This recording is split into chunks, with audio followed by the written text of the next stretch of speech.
Hello everyone, I am Dr. Vaishnavi and I am a faculty for ENT at various online platforms as well as classroom platforms.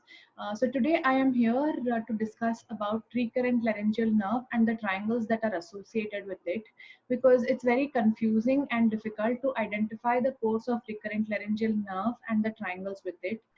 By the end of this session, there are 3 MCQs for you. So you can, after watching the video, you can solve the MCQs and write it in the comment section below. And let's see how many of you get it right. Okay, so we will start with the course of recurrent laryngeal nerve first. So recurrent laryngeal nerve is a branch of the vagus nerve. So from the vagus nerve, you get two nerves. This is your first nerve, which is your superior laryngeal nerve.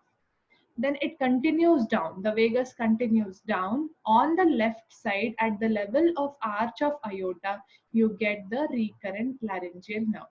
This recurrent laryngeal nerve winds around the arch of aorta and then enters the tracheoesophageal groove.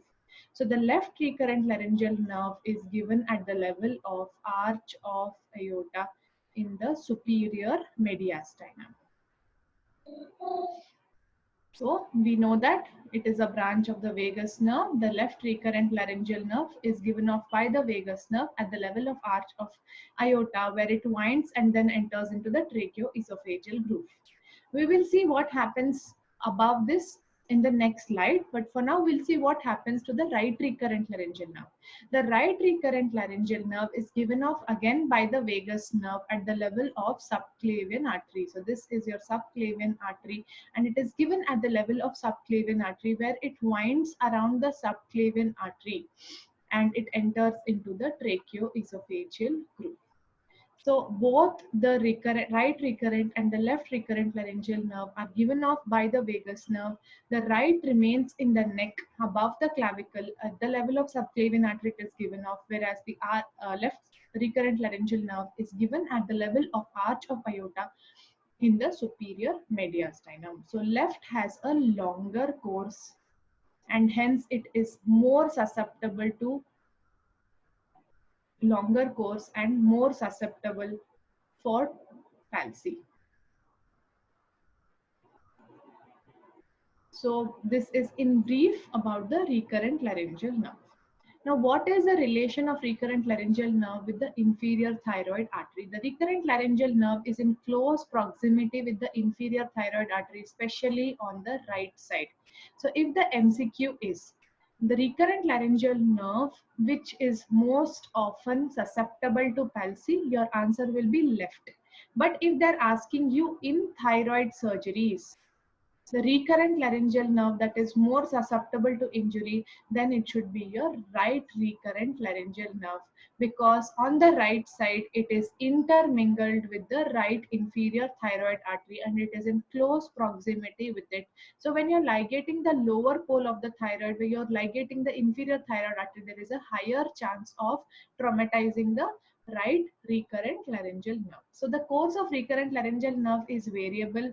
So there are different variations of the recurrent laryngeal nerve that you may have, but that's not important at this point of time. What we need to know is in thyroid surgery, the right side is more prone to injury than your left side.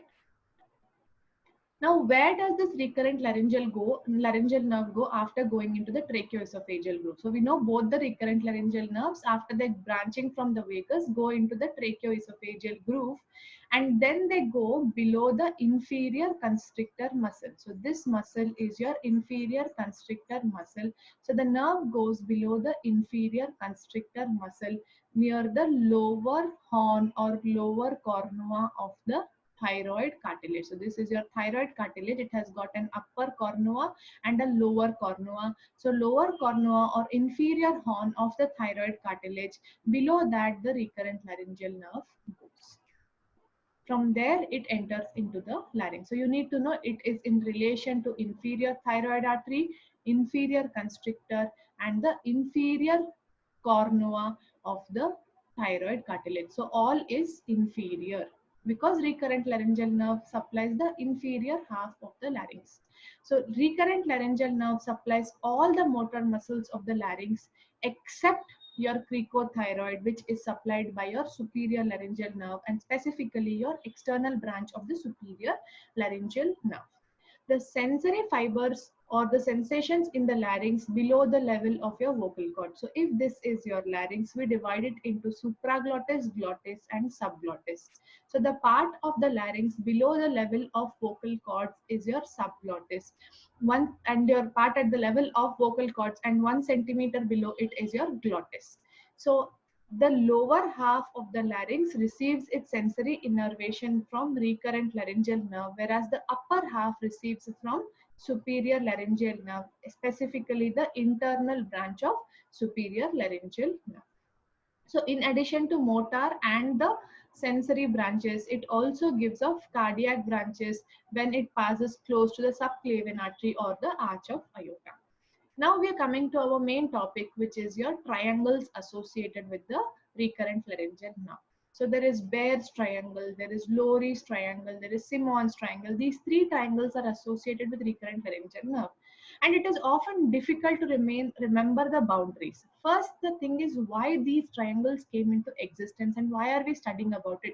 Because you don't want to traumatize the recurrent laryngeal nerve while doing a thyroid surgery. So these three triangles describe the landmarks of recurrent laryngeal nerve. So the first thing, how will you recognize or how will you differentiate these three triangles? All the three are for recurrent laryngeal nerve, but what are the common factors and what is a separating factor is what we look for. So if you see the common factor, here you have the common carotid artery. This is your common carotid artery.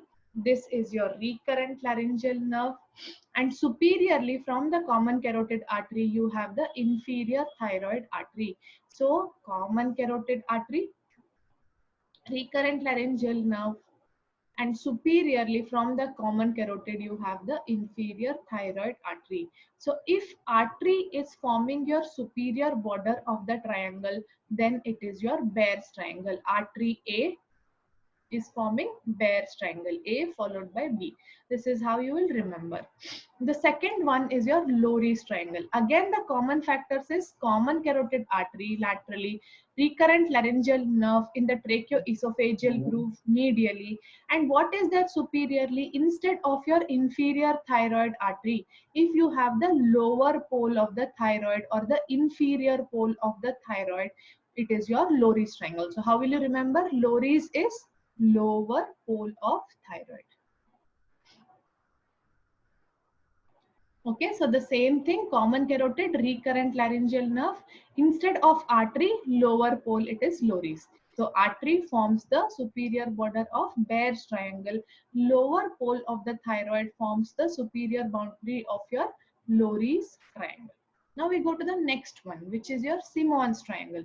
So Simon's triangle is again the same, bounded by common carotid artery, medially by the recurrent laryngeal nerve, but superiorly instead of the artery, we have got the cricothyroid muscle. So CM is your cricothyroid muscle.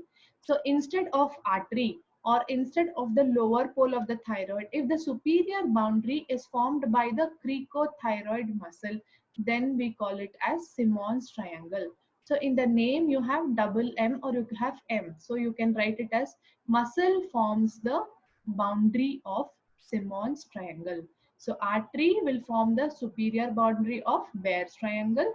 Lower pole of the thyroid forms the superior boundary of Lowry's triangle, and your cricothyroid muscle will form the superior boundary of Simon's triangle. Easy now. And what is the common factor between all the three? Common carotid artery laterally, and it is your recurrent laryngeal nerve medially. So these three triangles are associated with recurrent laryngeal nerve. Then we have got Joll's triangle. So in Joll's triangle, we have, this is a triangle not for recurrent laryngeal nerve, but this is for superior laryngeal nerve. We know superior laryngeal nerve supplies the cricothyroid muscle. And we know superior laryngeal nerve will be present superiorly. So what will be the lateral boundary? Upper pole of the thyroid or superior pole of thyroid. So superior laryngeal nerve, superior pole. Recurrent laryngeal nerve, inferior pole or lower pole. So up superiorly, you have the superior pole of the thyroid with superior thyroid vessels. This is laterally. Medially, it is formed by the midline.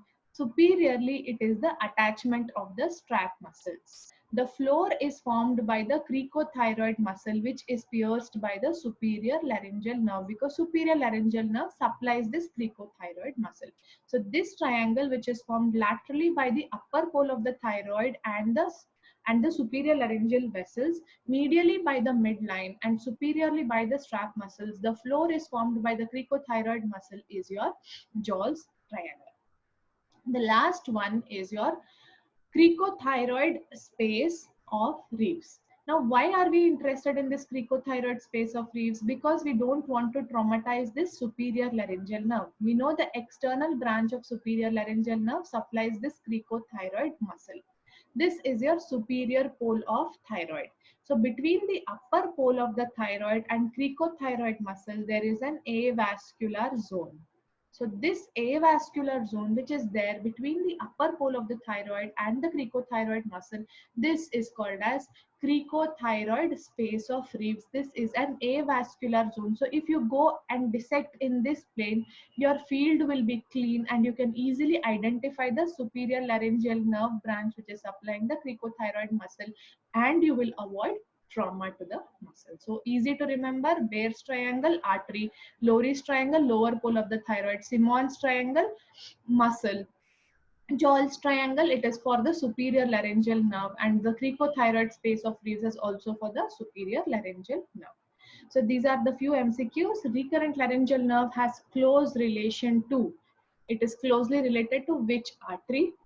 Then there is a picture here where they're showing that a 15-year-old child had a rheumatic heart disease with is also having a hoarseness of voice. Which nerve is involved? They are asking you again a question that there is a smoker with history of weight loss and a thyroid swelling. Post surgery, he complained of uh, uh, post surgery nerve B and D were involved.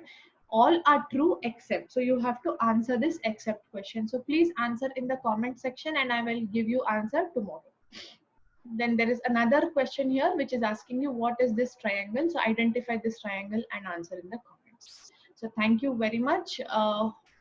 Hope to see you all again in my next video. If you have liked this, kindly like and subscribe my channel to get regular updates on a regular basis. Bye.